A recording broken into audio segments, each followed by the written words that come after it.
video, I would like to show you how to score and slip, so how to create attachments so that they don't fall apart and that they are structurally sound.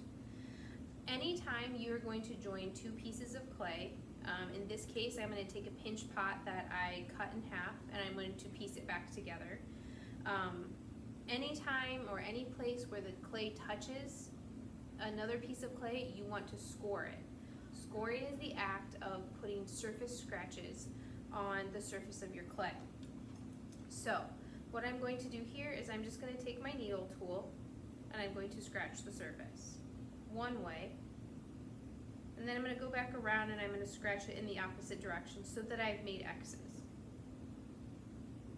I'm not gouging this, so they're not deep cuts, but they are not super surfacey either. So there's a little bit of depth to them. I'm going to do the same on this side, but this time I'm going to use a fork because I know that I have a larger area. And a fork is an option if you don't have a needle tool.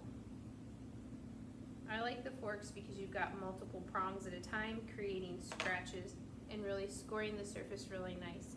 You can see the difference here. The next thing is to add some slip. So slip is essentially just watered down clay. We can mix this up, and it is what holds the two pieces together. As clay dries, it shrinks, and if you don't score and slip, what's going to happen is your two pieces are just going to kind of pull apart. So we want to make sure that we get a nice amount of slip in there.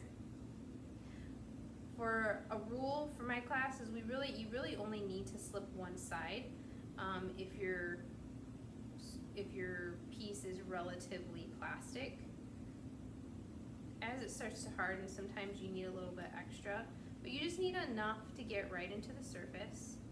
Some people will use a paintbrush when their slip is really watery, and they'll just kind of paint it in there. I like to use a little bit extra just to make sure that our pieces are fused really well together. So now both sides have been scored, one side has been slipped, and now I can push them together. Put some even pressure on there, and now I can begin smoothing them. You don't want to ever just leave them just stuck together. That doesn't look like it's finished. So you want to smooth back and forth. Sometimes one thing that you can do is you can roll a coil. So a coil is just a long piece of clay. And you can stick that coil right over that seam, and then you can blend that into the clay. So that is scoring and slipping, and then smoothing out.